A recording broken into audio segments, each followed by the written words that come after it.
First, I want to state facts clear that the report that is appearing in the Star is quite misleading because what has been reported as extravagant use of funds in Kakamega County on hospitality amounting to 521 million is incorrect.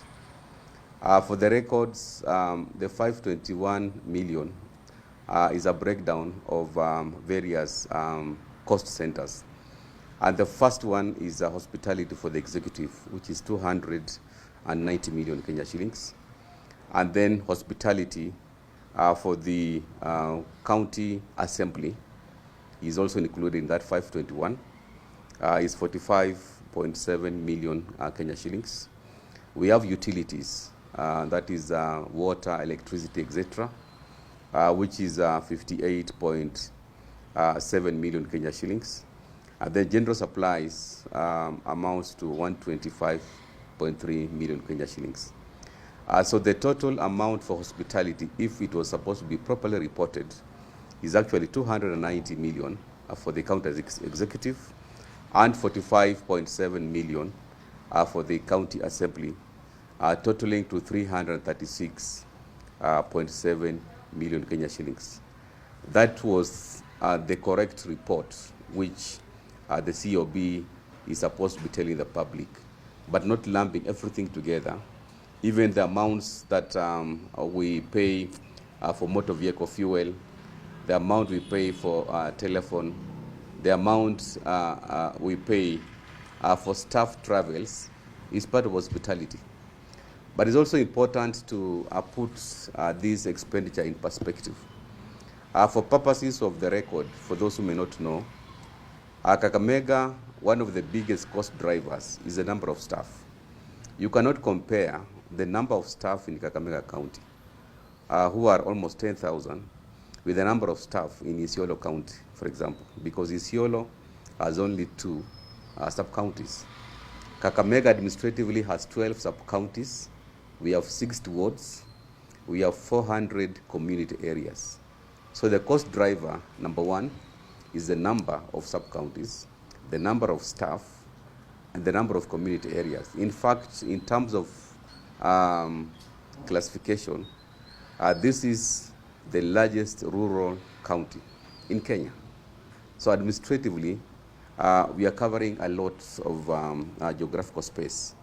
So it is very misleading for the Star to start highlighting the fact that Kakamega is extravagant, and yet we have put austerity measures in place. Looking at the numbers we have, compared even to last year, it is comparable. So there's no extravagance. It was just sensational reporting. And if it was reported correctly, you cannot put the 521 million, which comprises of the executive and the county assembly, as hospitality. And yet we know we have medical facilities. We pay bills, electricity. For example, Kenya Power, we pay them almost 30 million shillings per month. Those are the bills only. We have the water that we pay and any other subsistence which is provided for. So we don't have any extravagance. So those people are taking advantage to highlight and give headlines that we have extravagance in Kakamega. They need to remind the public that Kakamega is the largest rural county with 12 sub-counties, 400 community areas, and 60 wards. And then the other big cost driver is the staff complement. So I just want to make it clear. And going forward, some of these issues is always good, at least to have a conversation with the county leadership for purpose of clarity. And when you are reporting, it's also good to have proper breakdown, because when you look at other counties, it has been reported very clearly that this is the amount that resonates with hospitality. This is the amount for utilities. This is the amount that is for general expenses. But for Kakamega, somebody was just malicious and put everything together, and then a headline is highlighted there that Governor Fernand is extravagant. No.